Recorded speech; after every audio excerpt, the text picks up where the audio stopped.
সমস্যা দেয়। আচ্ছা, আমরা দিনাজপুর বোর্ড 2023 সালের প্রশ্নটা দেখব। এখানে বলা হচ্ছে কি 0.5 কেজি ভরের এ বি দণ্ডটি পি কিউ অক্ষ সাপেক্ষে প্রতি মিনিটে 60 বার ঘুরে। পরবর্তীতে দণ্ডটিকে এর দৈর্ঘ্যের সমান ব্যাসের, দৈর্ঘ্য 1 মিটার দেওয়া আছে আমাদের, এই দৈর্ঘ্যের সমান ব্যাসের একটা গোলাকার চাকতিতে কি করা হলো, পরিণত করা হলো।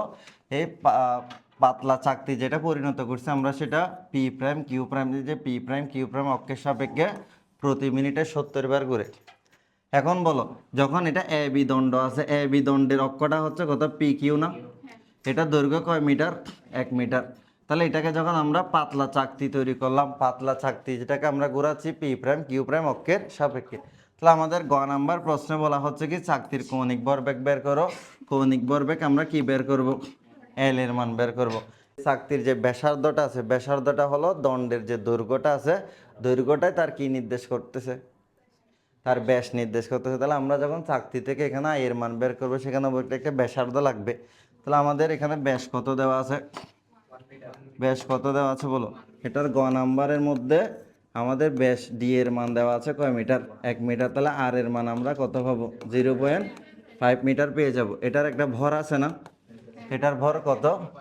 0.5 কেজি আমাদের ভর দেওয়া আছে। ভর তো আর এটা পরিবর্তন হবে না। ভর পি এর মান হচ্ছে, টি এর মান হচ্ছে কত?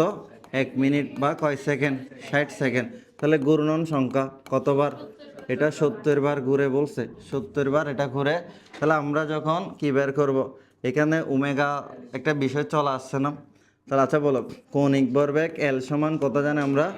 I omega. এখন আয়ের যে সূত্রটা, আমাদের যে পাতলা চাকতির কথা বলা হচ্ছে, পাতলা চাকতির অক্ষ কোথায় আছে বলো তো? এখানে। তাহলে সেক্ষেত্রে আমাদের আয়ের সূত্রটা কত? হাফ এম কত?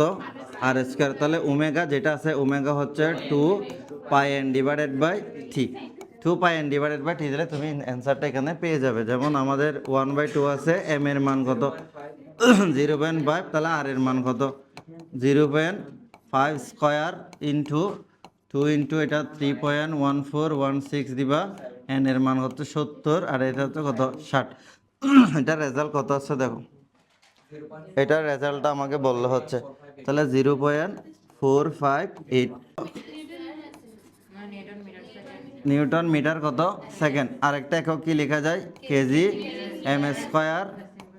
এস এস ইনভার্স কত ছিল? 1 ছিল। তাহলে যে কোনো একটা একক তুমি কি করতে পারবে? লিখতে পারবে।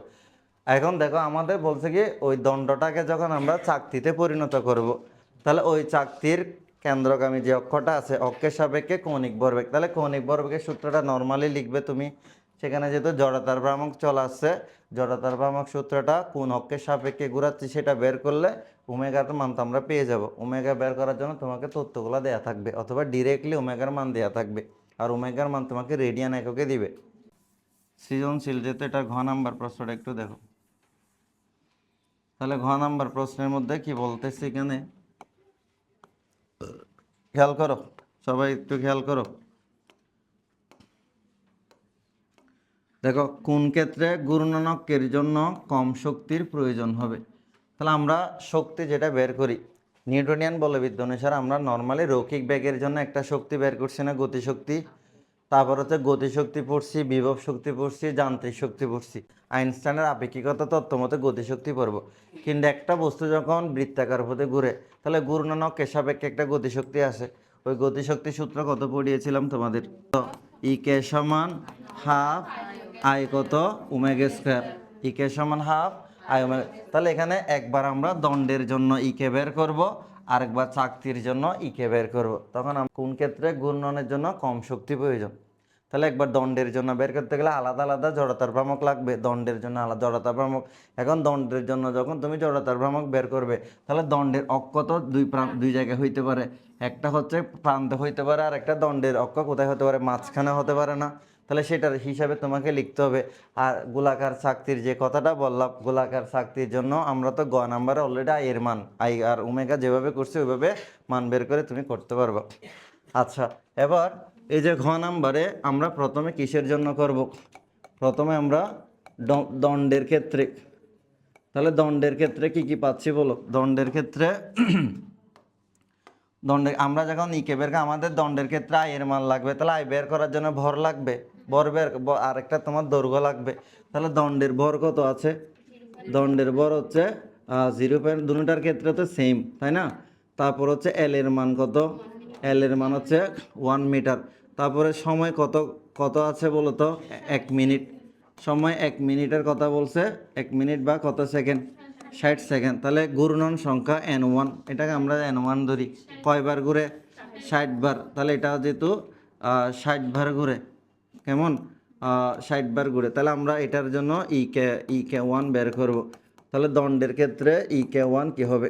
অথবা তুমি কে 1 দিয়ে করতে পারো। কে সমান হাফ আই কত? Omega square. এখন যেহেতু দণ্ডের প্রান্তে অক্ষ আছে, তাহলে দণ্ডের প্রান্তে অক্ষ থাকলে জড়তার ভ্রামক বের করার সূত্র কি? 1/3 mL²। 1/3 m কত? L²। সেটা আমরা বসাবো। এখানে 1/2 আছে, তাহলে 1/3 mL²। আর ওমেগা ওমেগা কত? 2πn1 ডিভাইডেড বাই কত? T1। এখানে যদি স্কোয়ার আছে আমাদের ফুল স্কোয়ার করে দিতে হবে। এখন মান বসিয়ে দিবা। এটা কত হয়? 1/6 হবে, এম এর মান 0.5 আসবে, এল এর মান 1² হবে।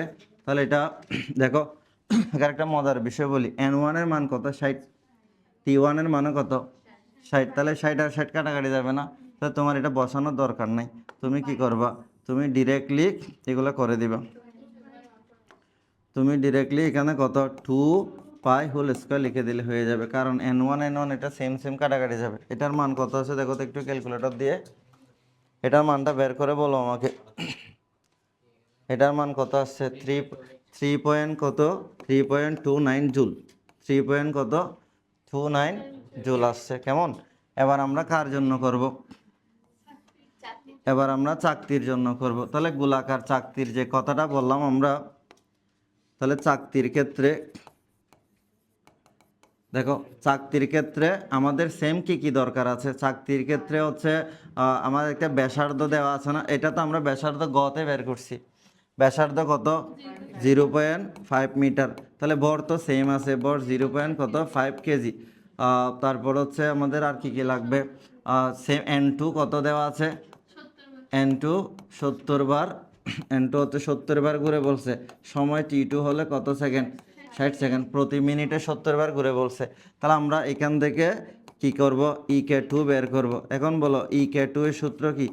কে2 সমান same half I omega square লিখবো না? এখন চাকতির কেন্দ্র বরাবর অক্ষের সাপেক্ষে যখন আমরা হিসাব করি, তাহলে আই বের করার সূত্র কত? আই বের করার সূত্র হচ্ছে 1/2 এম কত? mr²। তাহলে ওমেগা কিভাবে করব? 2πn2 ডিভাইডেড বাই T2 কত? ফুল স্কোয়ার। আচ্ছা, এটা যদি আমরা করি, বলো এখানে মান কত আসবে? আচ্ছা, এখন এখন দেখো 1 করা যাবে, মানেগুলো বসাতে পারবা তুমি। এম এর মান হচ্ছে 0.5, আর এর মান আমরা কত পেয়েছি? 0.5 ফুল স্কোয়ার। সেম এখানে 2 ইন্টু 3 এখানে আমাকে ক্যালকুলেশন করে বলো এটা কত আসছে। 1460 লিখে এটা ফুল স্কোয়ার দিব। ঠিক আছে, বলো এটার মান কত আসছে একটু বলো। 1.68 এরকম আসছে। 1.68 এত জুল। 1.68 জুল। আচ্ছা, এখন কি আমাদের দুটাই সমান আসলো? তাহলে এখন বলতে পারবো না কোনটা বড়, কে1 বড় নাকি কে2 বড়? কে1 কার চেয়ে বড়? কে1 কে2 এর চেয়ে বড়। তাহলে আমাদের কি বলা যাবে? চাকতির ক্ষেত্রে ঘূর্ণনের জন্য কম শক্তির প্রয়োজন হবে, নাকি দণ্ডের জন্য কম শক্তির প্রয়োজন হবে? তাহলে চাকতিটা তাড়াতাড়ি ঘুরতে পারবে, আর দণ্ডটা ঘুরতে একটু বেশি শক্তির কি লাগবে? দরকার হবে, বা বেশি শক্তির প্রয়োজন হবে। এটাই হচ্ছে অ্যান্সার। তাহলে এবার তোমরা